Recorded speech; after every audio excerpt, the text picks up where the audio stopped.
Saludos a todos, bienvenidos nuevamente a una nueva edición del podcast Raíces, un podcast producido por CEPAS con la idea de poder conversar sobre derechos humanos, migración, refugio, movilidad, con voces de personas migrantes y refugiadas y todo lo vinculado a la movilidad humana que nos conecta a nuestras raíces, a los que somos y a lo que también es una nota positiva del proceso de traspasar fronteras, pero también las experiencias y las realidades que se viven. Hoy para mí es un espacio muy especial porque voy a compartir una conversación con una persona que justamente ha sido muy cercana a mi propio proceso migratorio, también de trabajo en los derechos humanos fuera de las fronteras de mi país y de la cual yo he aprendido muchísimo y que sin duda alguna es una líder, es una inspiración, ha sido una pionera en muchos temas de acompañamiento a las poblaciones en movilidad.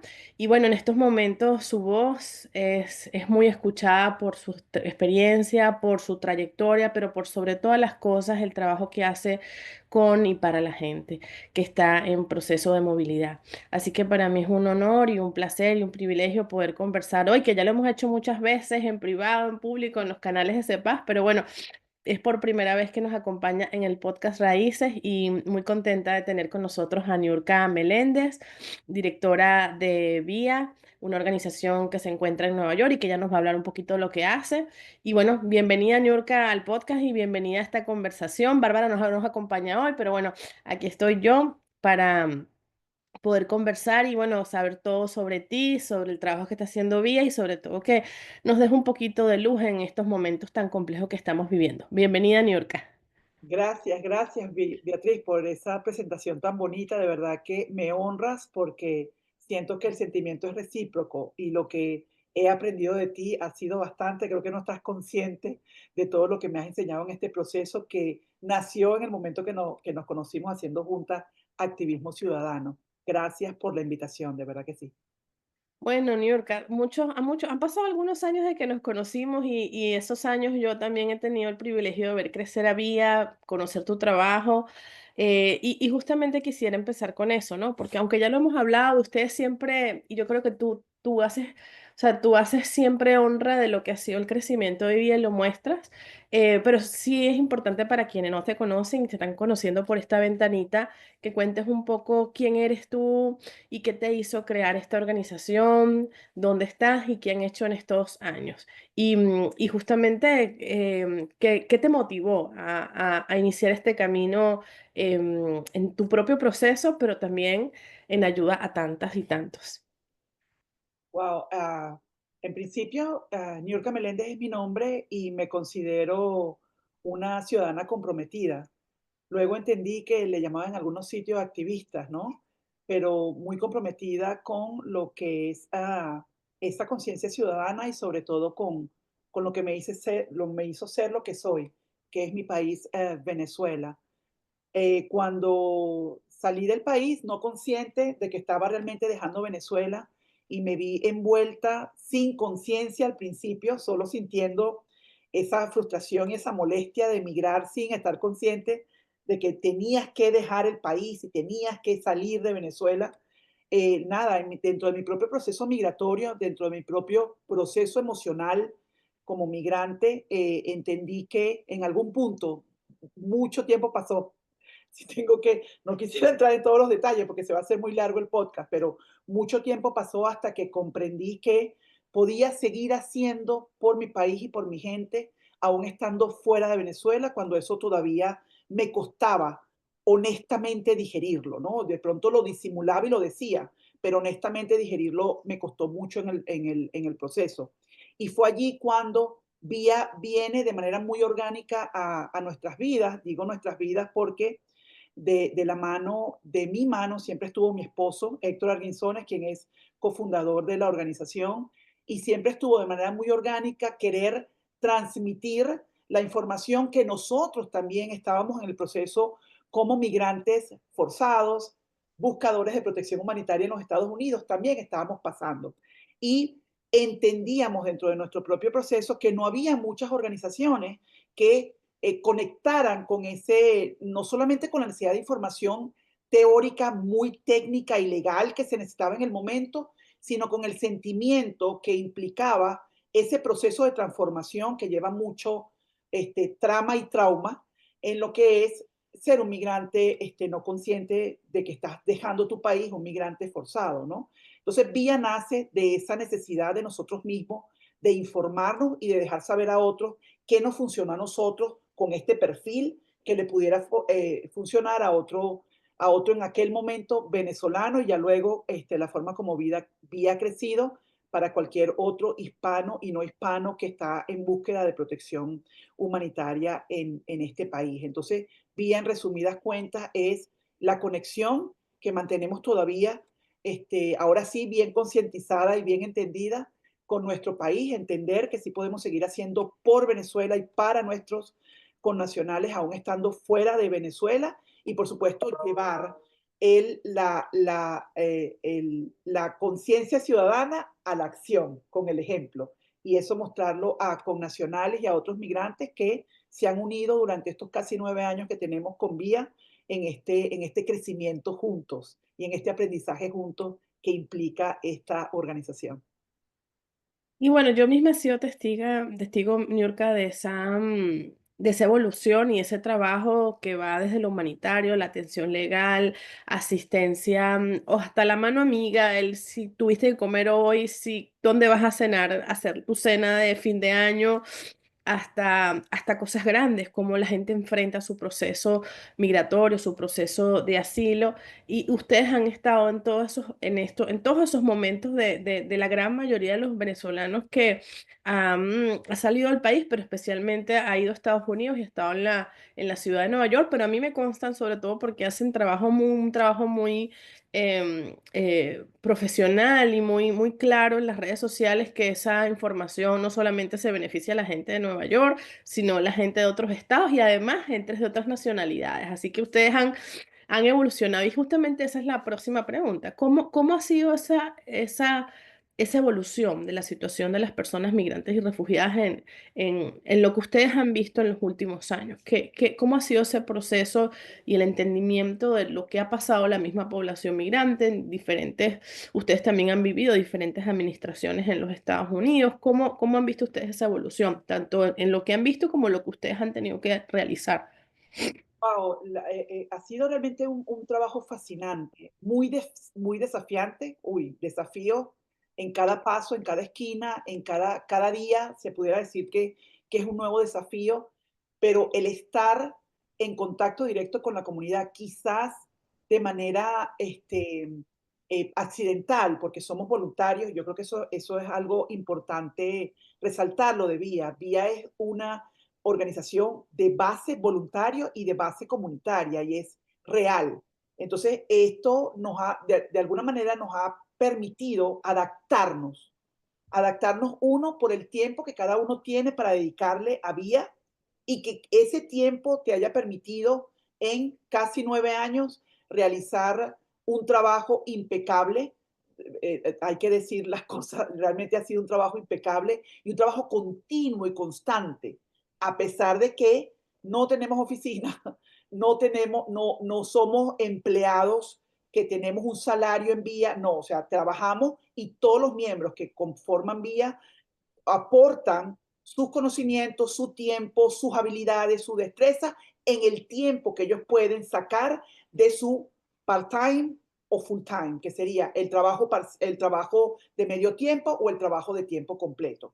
Entonces, esa capacidad de adaptación nos ha permitido de alguna manera ser flexibles al momento de, bueno, si arrancamos, por decirte un ejemplo, con un programa que eran las orientaciones legales, que eran de forma presencial en una universidad acá en Manhattan, que nos prestaba sus espacios una vez al mes, 2 veces al mes, de forma bimensual, o a veces, si teníamos suerte, era mensual, pasar a manera online o simplemente movilizarnos donde las personas nos pudieran prestar sus espacios.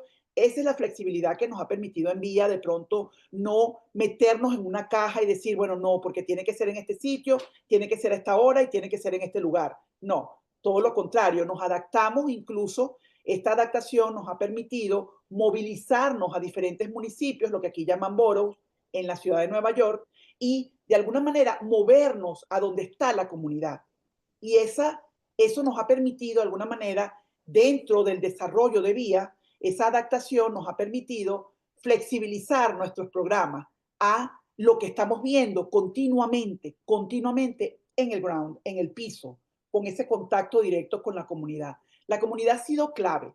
Los miembros de vía son clave, todos los miembros de vía, voluntarios de vía son claves. ¿Por qué? Porque son migrantes forzados, buscadores de asilo o ya asilados o tenedores de TPS o personas que simplemente emigraron y decidieron permanecer en el país de acogida sin ningún tipo de ajuste a un programa humanitario. Es decir, son migrantes como tal. Pero saber esa experiencia de primera mano nos permite, desde nuestra propia experiencia, adaptar programas y actividades que evolucionan junto con nuestros propios procesos migratorios y nuestras propias experiencias, y tener ese contacto directo con la comunidad nos permite también, de alguna manera, ajustarnos a lo que estamos viendo continuamente en la línea del frente. Por ejemplo, y un cambio muy notable en lo que fue el perfil de la comunidad a la que asistimos, fue cuando se vio, por ejemplo, antes del COVID, después del COVID, que fue pasar por el COVID y la pandemia, pasar de todos los programas presenciales virtuales y ya luego quedarnos virtuales porque entendimos durante el COVID que podíamos alcanzar más personas, no solamente en Nueva York y en New Jersey, sino en otros estados de los Estados Unidos. Y ya luego otra transición importante que marcó un antes y un después en vía fue cuando empezaron a llegar más personas a través de los puertos o puertos de entrada como la frontera de los Estados Unidos de manera caminando, a pie. Entonces, esto también produjo que Vía se ajustara de una manera, como decir, inmediata, a medida que nos iban llegando las cosas, íbamos ajustándonos, no solamente la orientación legal, sino los programas de ayuda en apoyo emocional o contención emocional, e incluso nacieron programas de asistencia humanitaria porque lo que estábamos viendo en primer plano nos hacía o nos movía hacia esa dirección. Entonces, la evolución yo pienso que obviamente como seres humanos no para, pero en el caso de Vía, tener siempre los pies sobre la tierra nos ha ayudado mucho en ese proceso de ajustarnos y de crecer junto con lo que estamos viendo enfrente de nosotros a nivel de experiencia como nuevamente migrantes buscador de protección humanitaria en los Estados Unidos. Y fíjate, Nurka, bueno, eso habla mucho de una también de una labor de escucha y disponibilidad para la atención frente a todos estos retos y desafíos. Y justamente esa es mi próxima pregunta. Viendo al día de hoy, ¿no? Los miles de personas que ustedes han atendido, han acompañado, ¿cuáles son los principales desafíos que enfrentan hoy los migrantes? Y sobre todo porque, bueno, nuestro público siempre está acostumbrado a tener la perspectiva de género. ¿Cómo tú ves que pueden verse afectados por esos desafíos las mujeres o poblaciones vulnerables que ustedes atienden? ¿Cuáles hoy en día son esos principales desafíos que ustedes están viendo? Desafíos muchísimos. Yo pienso que uno de los desafíos más grandes en donde no hemos visto que haya sido diferente en años anteriores, desde que VIA inició, es el desafío de combatir la desinformación. Siempre es un reto.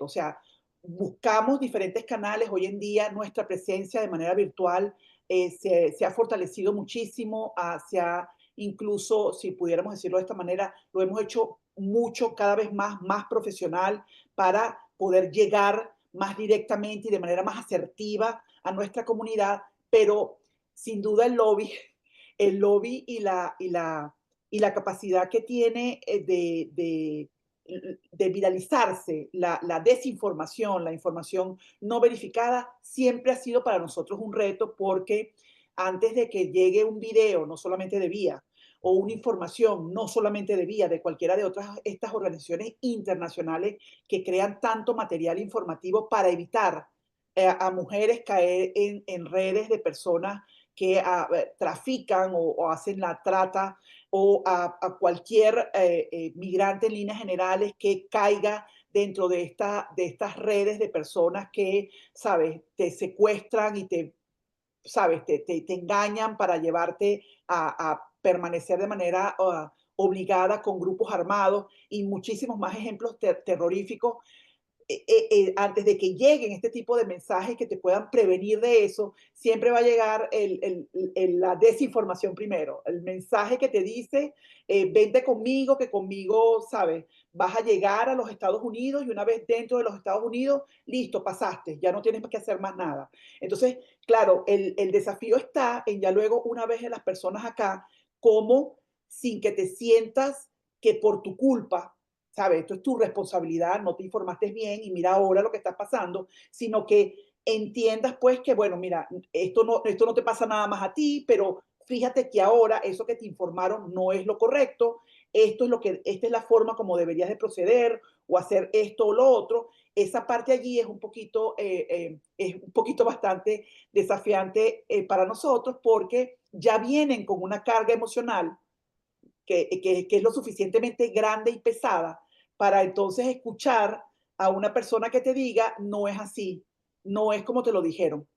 Entonces, claro, siempre buscar las maneras, ¿ves? Que es el desafío de nosotros, adaptarnos, ver a la persona que tenemos al frente para buscar la manera de decirle, mira, no es como te lo informaron, vamos a sentarnos, permíteme que te vamos a contar cuando estés preparado, esto es lo que tenemos que empezar a movilizar, ¿no? O a empezar a hacer para regularizar tu estatus o cualquiera sea la información que en ese momento estemos dando. Con relación a la distinción de los géneros, yo diría que siempre en el caso de la mujer y sobre todo en el caso de la mujer con hijos es bastante desafiante porque aquí hay muchas normas, ¿no? Culturalmente hablando, es diferente a como lo pudiéramos ver, por lo menos la experiencia mía hasta que estuve en mi país en el año 2015, es diferente que tú puedas de pronto coordinar para buscar un familiar, un primo, un amigo muy cercano que pueda estar con tus hijos, incluso que te pueda ayudar al momento de buscar a los niños en la escuela, por ejemplo. Eso acá no existe para nada y no hay forma de que tú puedas dejar a tu niño solo sin que esto te pueda abrir un proceso civil legal que pueda meterte en problemas y esto si le agregas que eres un migrante que está en la ruta, apenas iniciando sus procesos de regularizar su estatus migratorio, cualquier procedimiento adicional que se te pueda abrir en el sistema legal o civil de los Estados Unidos puede ir en tu contra. Entonces, claro, hay una mujer que en ocasiones puede venir sola con sus hijos y una mujer sola con sus hijos dispuesta a contribuir al país de acogida que se ve completamente atada porque no puede dejar solo a los niños en el albergue temporal que le ofrece la ciudad mientras ella se recupera, se reasienta para hacer su propia vida. Pero ¿cómo puedo recuperarme y reasentarme si no puedo salir a la calle porque no puedo dejar a mis hijos solos? Y en el lugar donde yo de pronto puedo encontrar un trabajo de supervivencia mientras estoy en el proceso de tramitar todo lo que tenga que hacer para poder conseguir un permiso de trabajo que me permita de manera legal trabajar en los Estados Unidos, ajá, entonces de pronto encontrar un trabajo que cubra el costo de alguien que me pueda cuidar al niño o cubra el costo de tener al niño en un cuidado diario que no necesariamente acá puedes correr con la suerte de encontrarlo de manera gratuita porque los cupos son muy limitados y son muy estrictos con lo que son las edades de los niños para que puedan entrar en los programas gratuitos. Entonces, sin duda, no solamente la madre soltera, el padre soltero, porque lo hemos visto también, padre soltero, esta parte, culturalmente hablando, de lo cómo se maneja acá en los Estados Unidos, representa un desafío muy grande para ellos. Y Por men- fíjate, hablabas del tema de la desinformación y creo que tomando ese tema voy a entrar en lo que tiene todo el mundo asustado, preocupado. Tenemos una nueva administración en los Estados Unidos, había mucha expectativa sobre lo que se planteaba en términos de la campaña y la política migratoria. em, uno tenía como ciertas vinculaciones a lo que había sido el periodo anterior de este presidente. Sin embargo, lo que han sido las políticas los últimos días ha sido como una montaña rusa para los venezolanos, pero en general para las personas migrantes y refugiadas en los Estados Unidos. Cuéntanos, y hay mucha desinformación. Creo que también es parte del problema y eso está generando mucho miedo, muchas preguntas, la gente tomando decisiones sin estar asesorada puede cometer errores. Entonces, yo sé y los invito le hago la cuña aquí a la cuenta de Vía porque no han parado de estar dando informaciones, apoyándose en abogados, en expertos en los Estados Unidos, no solamente en el ámbito legal, sino también el manejo de emociones y psicológico. Pero bueno, teniéndote aquí, Niurka, con toda esa información que tú has todos estos días trabajado con todas las personas que has hablado, yo veo en tus lives la cantidad de preguntas que te hace la gente. ¿Cuáles son tus conclusiones? O sea, si tuviésemos que priorizar esa información y cómo la gente puede manejar las expectativas y también cómo la gente puede empezar a nombrar los derechos que están siendo afectados, ¿cómo lo estructurarías? Wow, la pregunta está bien compleja. O sea, es decir, si tú me preguntas ahora, Nilka, de todo lo que ha pasado desde que la administración actual está ya oficialmente en el poder, ¿qué vamos a poner como un ABC de que las personas tienen que empezar a buscar? Uno, la fuente oficial. Uno, la fuente oficial. Desafortunadamente, esta administración no ha sido el ejemplo de colocar la data y la información oficial al momento en que empiezan a correr los rumores. Y eso es grave desde mi punto de vista. ¿Por qué? Porque, bueno, deja el espacio a la especulación, deja el espacio al rumor. Escuché, leí, dijeron y nada. Detrás de un escuché, leí, dijeron, el miedo que te paraliza, el pánico que no voy a salir, lo que hemos escuchado, personas capaces hasta de decir, no voy a mandar a los niños a la escuela, porque si me deportan, ¿quién busca a mi hijo? No voy a mandarlo a la escuela, porque si me deportan a mí y me quitan a mi hijo que nació acá, entonces, claro, una cantidad de miedos que se juntan con la carencia, el espacio tan largo que queda entre que se escuchó lo que de pronto un medio de comunicación de distribución masiva lanza al estrado, a la opinión pública, hasta el momento que un ente oficial decide hacer el anuncio oficial, y perdóname la redundancia, sobre lo que empezó a sonar anteriormente a través de un medio de comunicación. Entonces aquí la clave está en buscar los medios oficiales y buscar dentro de los medios oficiales el anuncio y de acuerdo al anuncio, bueno, las condiciones. Buscar cuentas como Vía, que no somos la única, pero como Vía en que eso lo digieren y lo colocan en un lenguaje más llano para que nosotros, los que no somos abogados, podamos entender hasta qué punto esto afecta directamente el perfil que tengo en este momento en los Estados Unidos. Segunda parte de esa estructura, entender mi caso. Desafortunadamente, Vivi, hemos visto y a raíz, desde el momento en que se supieron los resultados electorales en este país, pudimos notar con preocupación, pero de nuevo, sin intención de señalar a nadie ni decir, vistes o te lo dije, no, por el contrario, simplemente, bueno, lo estás haciendo ahorita, pero bueno, te toca correr. Pero hemos notado que las personas dejaron su caso a un lado, dejaron su caso a un lado.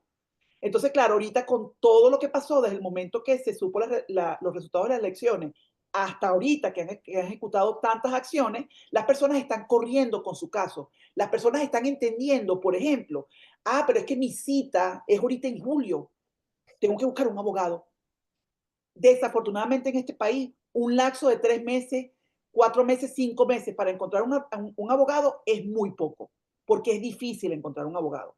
Y es difícil decirlo, yo sé, pero prefiero decirlo por la calle del medio a crear y generar una falsa expectativa. Encontrar un abogado gratuito en los Estados Unidos es tan difícil como sacarse el loto. No es imposible, pero es difícil.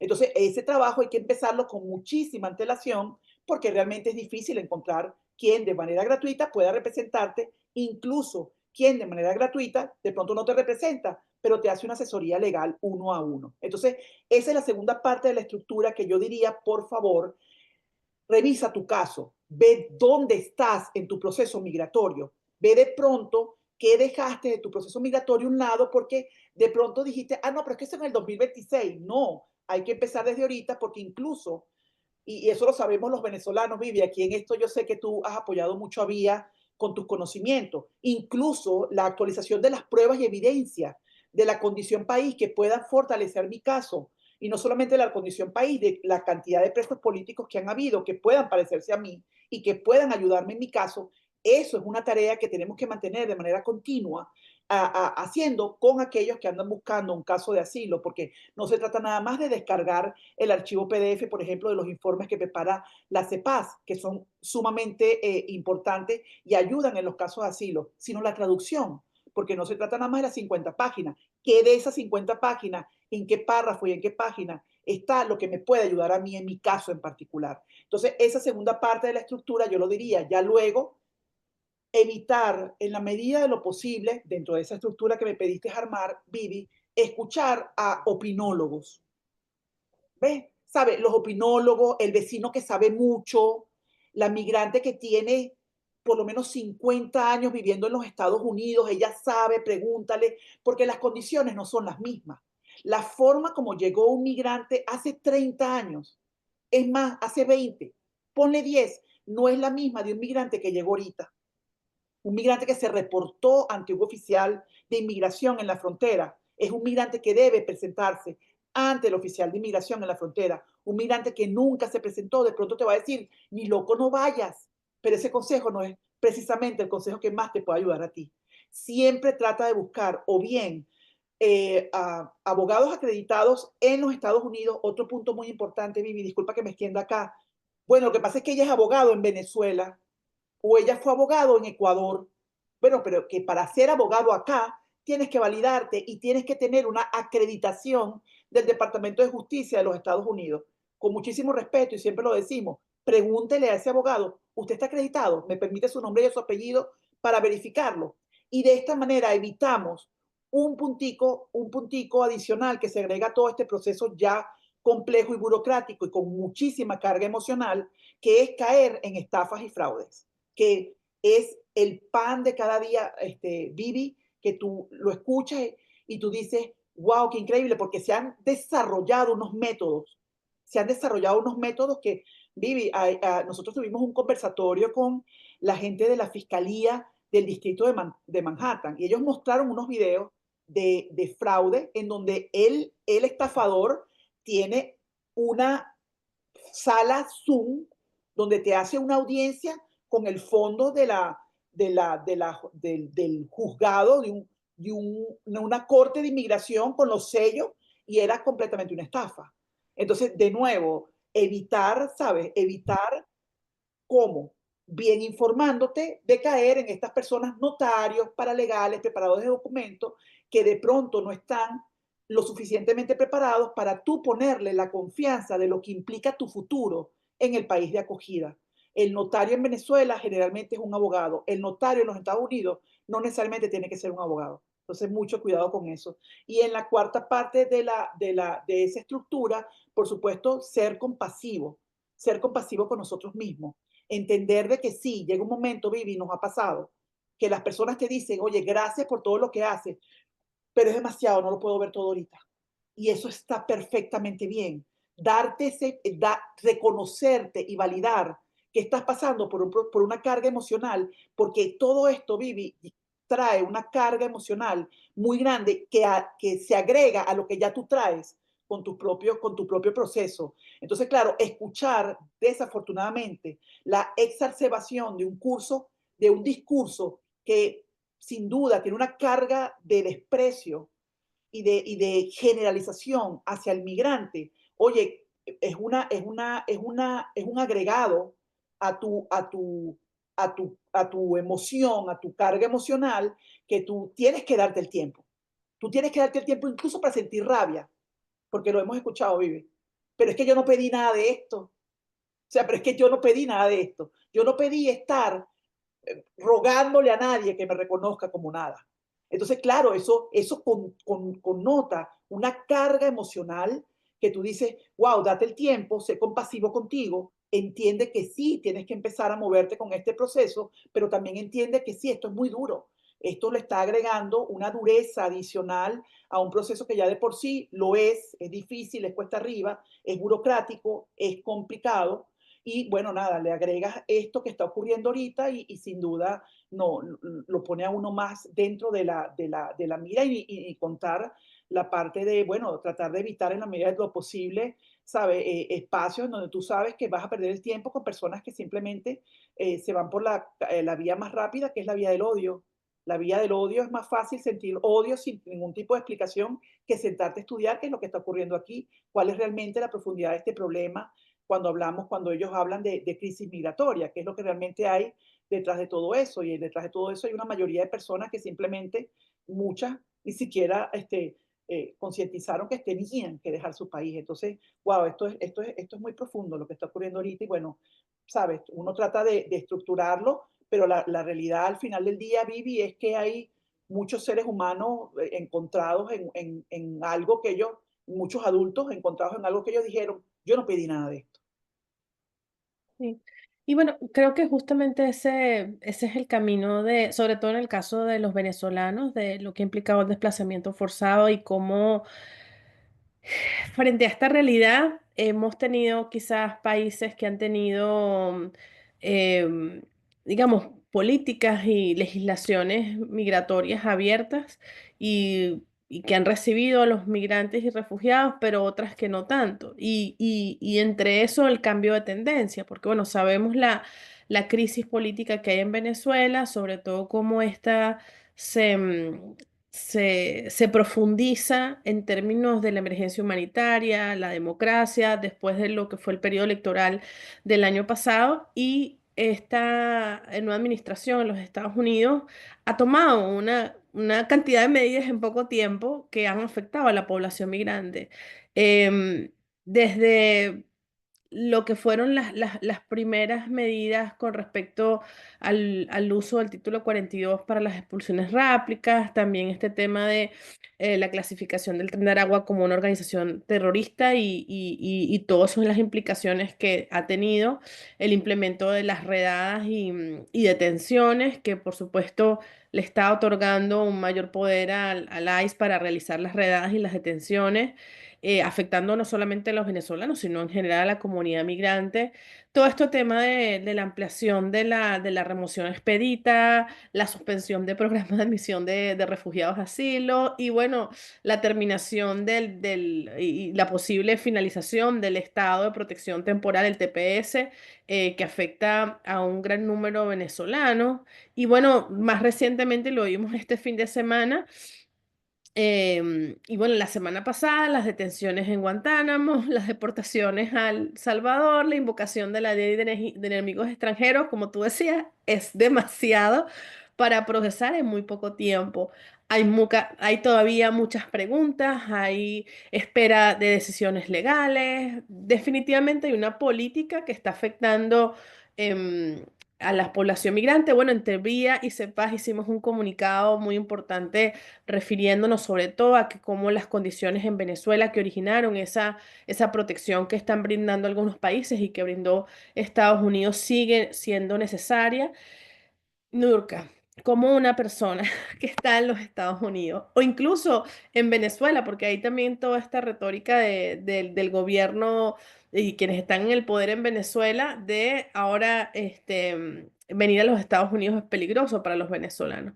¿Cómo se digiere toda esta información? ¿Qué están haciendo ustedes para que la gente y digamos todos podamos entender cómo nos afecta? Efectivamente aquellas medidas que están siendo contrarias a derecho puedan ser verbalizadas como tales y también se pueda ir esto digiriéndose, entendiéndose. ¿Qué es lo que ustedes ven más preocupante?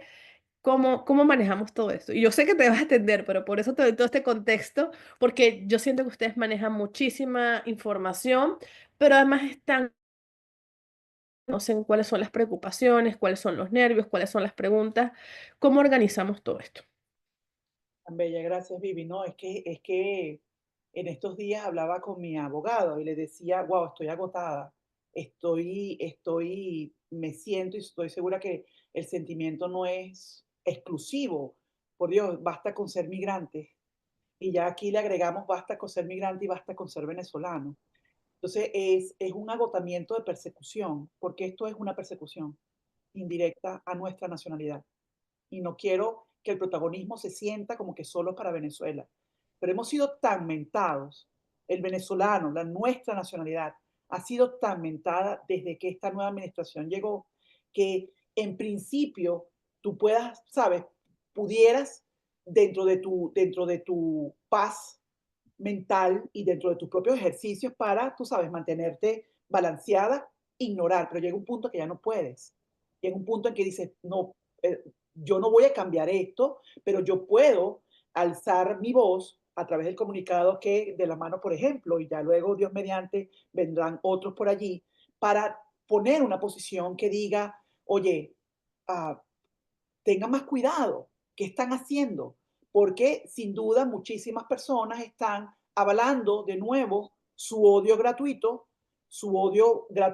en base a un discurso que es muy claro y directo. Aquí no hace falta ni siquiera hablar mucho inglés para entender en el tono y la forma como se refieren a que hay sin duda un tono de desprecio, ¿no? Entonces aquí lo preocupante sigue siendo la generalización, sigue siendo la generalización y el no entendimiento por la medida tomada con el TPS de lo que ocurre en Venezuela y el no entendimiento del por qué llegamos a ser la segunda y seguimos siendo la segunda nacionalidad más grande en el mundo, desplazada de manera forzada de su país.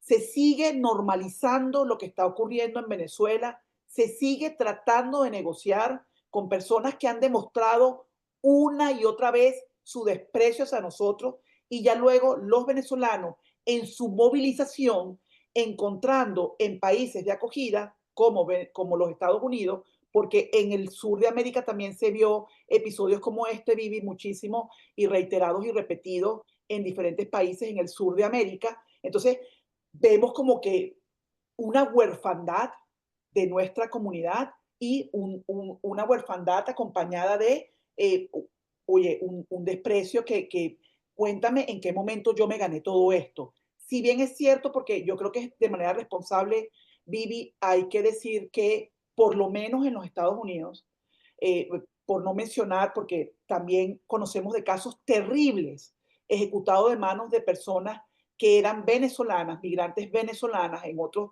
países de la región, en el sur de América especialmente.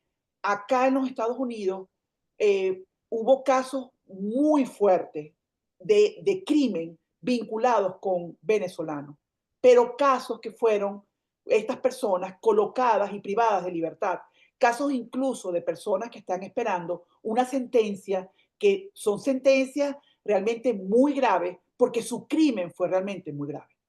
Entonces, confiemos en el sistema de justicia, que vayan detrás de aquellas personas sin colocar nacionalidad, por favor, que han infringido la ley. Porque se tiene que entender, Beatriz, que estamos en un país en donde de pronto 26 años con un régimen que de alguna manera el sistema de justicia desapareció por completo, las instituciones, no me acuerdo cómo es que se escribe instituciones en Venezuela, porque hace mucho tiempo que no conocemos lo que es las independencias de instituciones en un país y llegas a un país donde hay ley, donde hay instituciones, donde se tiene que respetar. Escuchaba yo de un episodio de ustedes en un podcast con Emilio, que creo que está en Utah.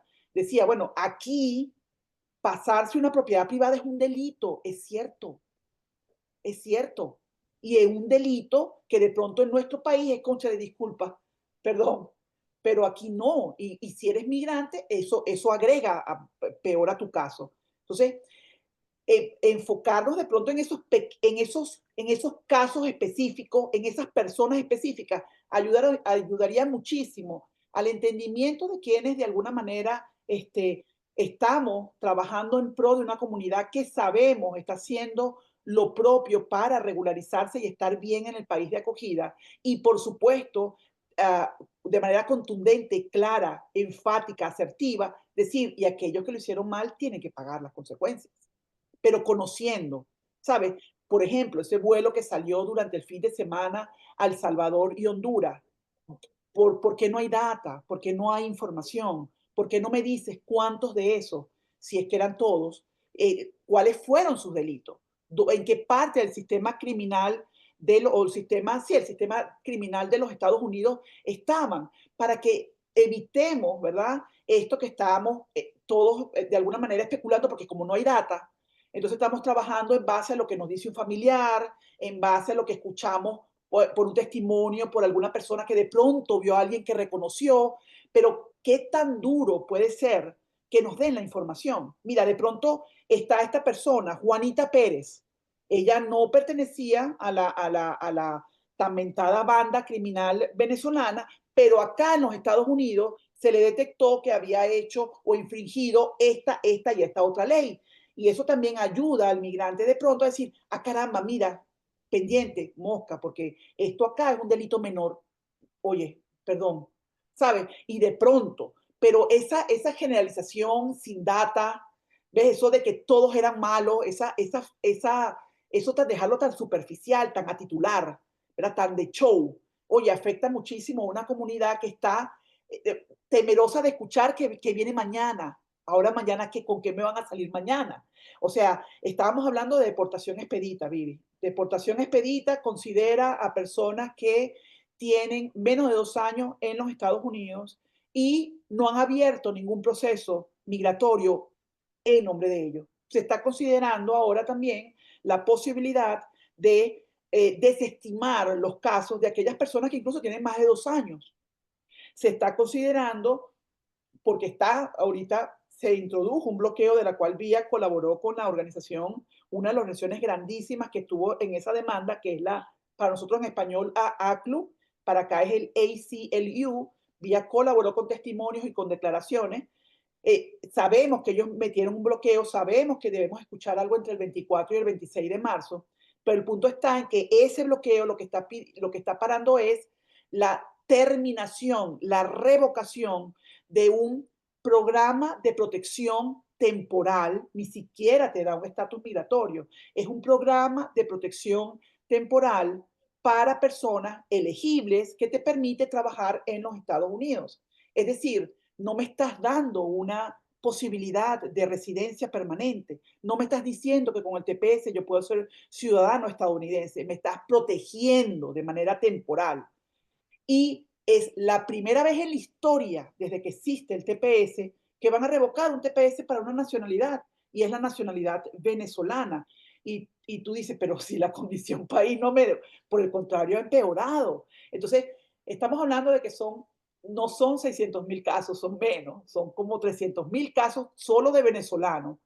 Tú puedes revisar caso por caso, y si hubo un error, y si hubo alguien que no es meritoria de acuerdo a tu criterio, vale, revisa caso por caso. Estoy segura que te vas a encontrar con una cifra, si la sueltan, si las dicen, bueno, revisamos los 300.000 TPS otorgados durante el periodo 2021, 2023 o hasta 2024, perdón, y encontramos que el 85% merecía tener ese TPS, pero englobarnos a todos dentro de que no revocarlo porque la condición país está bien, ustedes no se merecen esa protección humanitaria y bueno, nada, vean qué hacen, si no deportación expedita. Oye, es muy fuerte.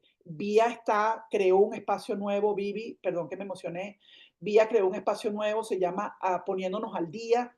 Todos los lunes a las 5 de la tarde nos conectamos con dos abogadas que tienen cada una más de 15 años ejerciendo acá en los Estados Unidos. Son especialistas solamente en programas humanitarios, todo lo que tiene que ver con programas humanitarios en los Estados Unidos, ellas están al día y ellas, desde su lenguaje y su perspectiva profesional como abogadas de inmigración en los Estados Unidos, nos actualizan semanalmente con las noticias que vienen semanalmente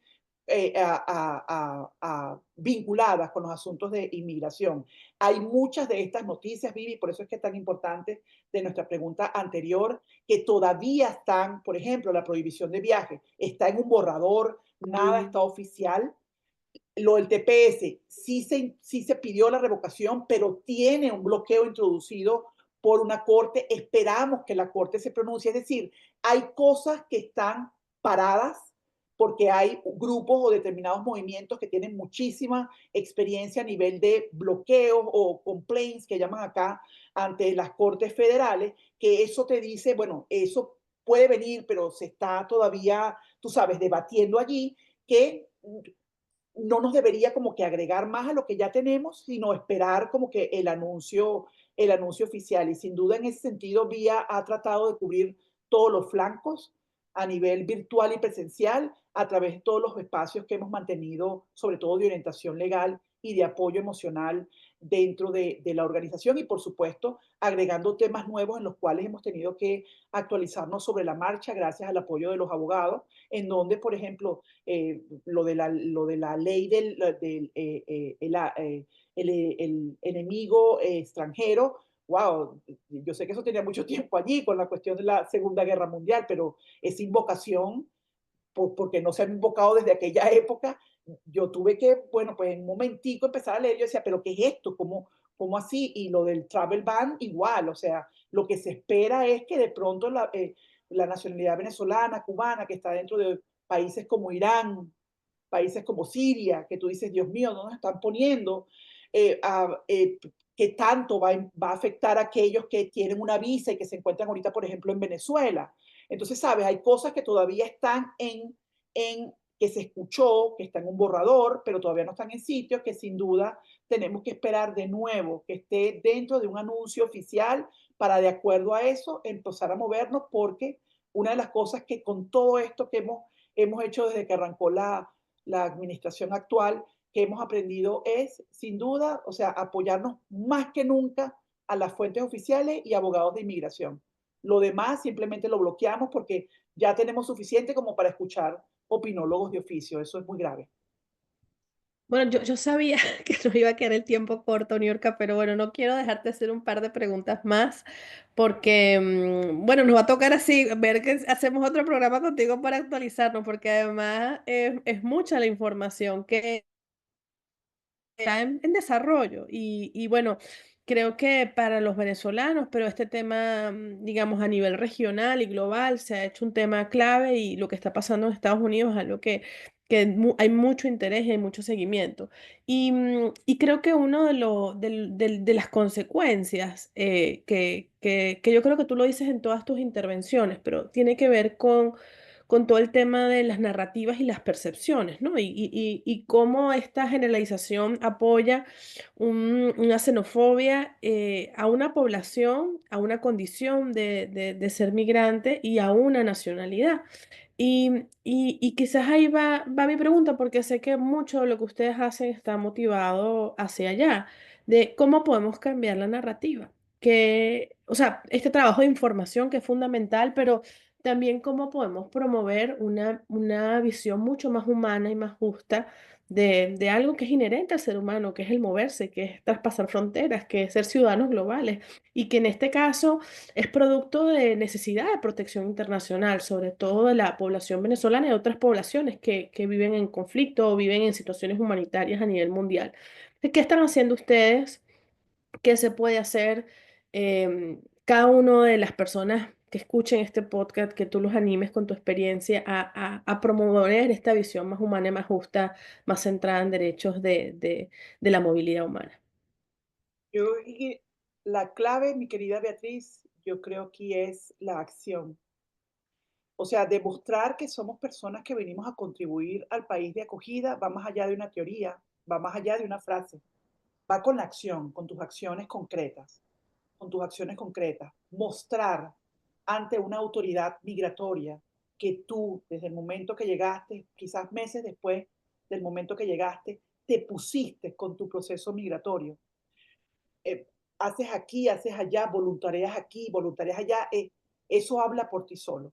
Eso le dice a cualquier sistema, en cualquier país, tus intenciones de contribuir con tus conocimientos, con tu experiencia, incluso con tu buena voluntad de aprender un nuevo oficio, de aprender unos nuevos conocimientos. Dime tú cómo hago esto, cómo yo estoy dispuesta a aprenderlo. Aprender el idioma es otra forma de demostrarle al país de acogida, yo estoy aquí para demostrarte que yo estoy poniendo todo de mí para integrarme a tu sistema, ¿no? El, yo no soy esa narrativa fácil de que vine a quitar los beneficios. O sea, yo no, mira, de las personas que conozco en este tiempo que hemos estado trabajando con Vía, pero sobre todo desde que arrancó esto del año 2022 para acá, para Vía, ojo, para otros a partir del 2023, pero para Vía, de personas ubicadas en shelters, eso no era lo común, porque para empezar, un extranjero sin estatus regular migratorio no podía tener acceso a un shelter, y te lo hablo con base porque yo estaba aquí desde el 2015. Esto empezó, o sea, empezó a ajustar del año 2023 para acá y veíamos excepciones en el año 2022. Entonces, escuchar de pronto narrativas de xenofóbicas y de odio en donde hablan de que el migrante vino a quitarme mis beneficios, y entender ya luego cuando te metes un poquito más en profundidad sobre de qué beneficios estás hablando, y te encuentras que el primero hace referencia a un shelter. De las personas que conocemos, que era el punto donde iba, ninguno quiere estar en el shelter. Agradecen que tienen un techo en ese momento de emergencia, pero todos buscan la forma de estar fuera de ese sistema. Y eso ya demuestra al país de acogida, oye, yo busco la forma de uno, de no estar en el sistema, porque hay muchas cosas culturalmente hablando que, por lo menos de la nacionalidad que conozco, que es la nuestra, nosotros no estamos acostumbrados a vivir en grupos y sabes, compartir con no sé cuántas familias un mismo espacio. Así tengamos nuestra habitación, pero igual, las partes compartidas son de muchas personas. Entonces, culturalmente hablando, por cómo se es, uno busca la independencia y buscas ver dónde puedes estar. Entonces, ese tipo de acciones hablan por sí solas, de nuevo, más allá de lo que pueda escribirse en un papel que aguanta todo. Entonces, si seguimos demostrando con nuestras propias acciones que venimos acá a contribuir al país de acogida, y a veces hacerlo no es de pronto, que también contribuye, por supuesto, y se aplaude muchísimo, aparecer en un medio de comunicación diciendo, oh, mira, Petrica Pérez, la primera venezolana que inventó la rueda, lo que sea. No necesariamente. Desde tus comunidades, desde tus nuevos vecinos, desde tu la posibilidad de la escuela, de la biblioteca pública, de una organización, de un voluntariado, eso ya demuestra y rompe la narrativa con relación al migrante que viene acá a robarme, a quitarme, a aprovecharse, porque no es la mayoría que nosotros asistimos. No estoy diciendo que no existan, yo estoy diciendo que no es la mayoría. Yo me estoy cuidando las espaldas porque tampoco me gustan los discursos que van de manera ciega a que todos somos. Nosotros en ese sentido, y lo aprendimos mucho también contigo, Vivi, cuando estábamos haciendo juntas, tú participaste de nosotros de una campaña que se llamaba Somos más que un número. Y cuando solicitábamos el TPS con esa campaña en el año 2019, no decíamos, todos los venezolanos merecemos el TPS. Hablábamos con mucha conciencia de que no todos pudieran ser elegibles, de que la mayoría de los venezolanos se podían acoger a esa protección humanitaria. Con esa misma conciencia, respeto y de nuevo poniéndonos, yo no estoy diciendo que toda la verdad está de este lado y toda la mentira está de aquel. Estoy diciendo, bueno, mira, la mayoría de las personas que vienen a buscar protección humanitaria tienen una persecución real que pueden mostrar. Y si no la tienen para el caso del asilo, de pronto el diferimiento de una deportación o el acojamiento a la Comisión contra la Tortura. Hay otras herramientas que pudieran, pero de nuevo está romper esos paradigmas, romperlos desde la sociedad civil, que de pronto se acoge a estas narrativas porque resulta más fácil que investigar un poco de qué se trata estas migraciones, y también romper la narrativa desde la misma comunidad migrante, Vivi, que con preocupación estamos viendo que se está uniendo a esto, incluso habla, bueno, bien hecho, y es duro, y es fuerte porque tú te preguntas en qué momento te olvidaste que eras una migrante también.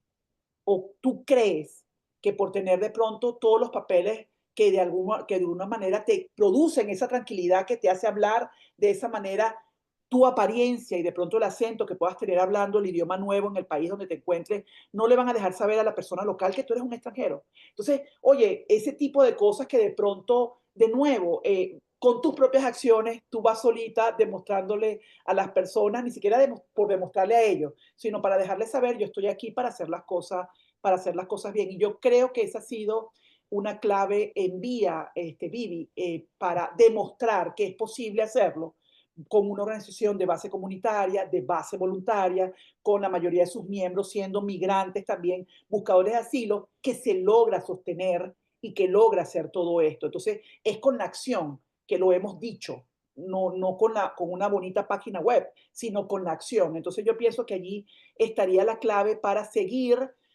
rompiendo los discursos que sin duda, desde mi punto de vista, son muy superficiales, muy mediocres y que implicaría a la persona que lo repite investigar y sin duda connota que es una persona que no quiere leer más allá de los titulares y bueno, nada, ahí nosotros no podemos hacer más nada, eso es decisión de cada quien, sino seguir nosotros haciéndolo el bien y demostrándolo.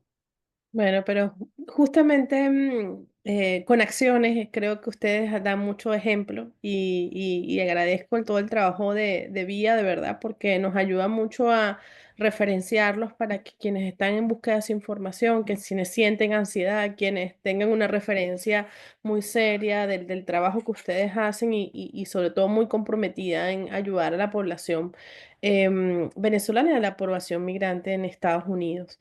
Y justamente porque, bueno, queremos que esto sea esperanzador ante tanta incertidumbre y entre tantas informaciones que son inquietantes, y sobre todo apoyándonos en esa historia de vida de ya 9 años, ¿no? O sea, que ya van a cumplir 10 años. Bueno, que nos puedas compartir, Niurka, como para ir cerrando, alguna historia de resiliencia o esperanza de alguna persona refugiada o migrante que a ti te haya marcado profundamente, que tú digas esta historia y la quieras compartir con nosotros.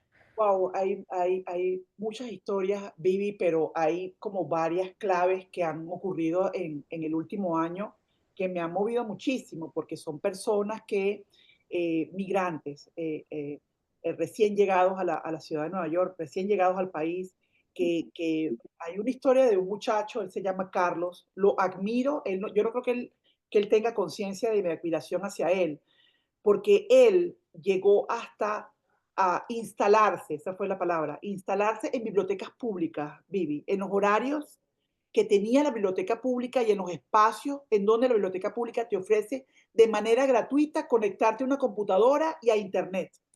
Porque en el shelter donde él estaba, primero no hay conexión, no había la conexión y segundo no tenía la computadora. Pero él su testimonio fue tan increíble cuando él nos los dio, porque él decía, yo iba en los momentos que yo podía a la biblioteca, en los espacios que la biblioteca era libre de usar la computadora, conectarme para hacer las cosas que tenía que hacer, ver los tutoriales y los videos de Vía. Él ya metió la aplicación de asilo, está empezando por un shelter. Él ya metió la aplicación de asilo, esperó los 150 días que tenía que esperar, metió la solicitud de permiso de trabajo. Después de haber esperado los 150 días, esperó los 6 meses para la primera aplicación del permiso de trabajo, para esperar que le llegara el permiso de trabajo. Le llegó el permiso de trabajo y comenzó a trabajar.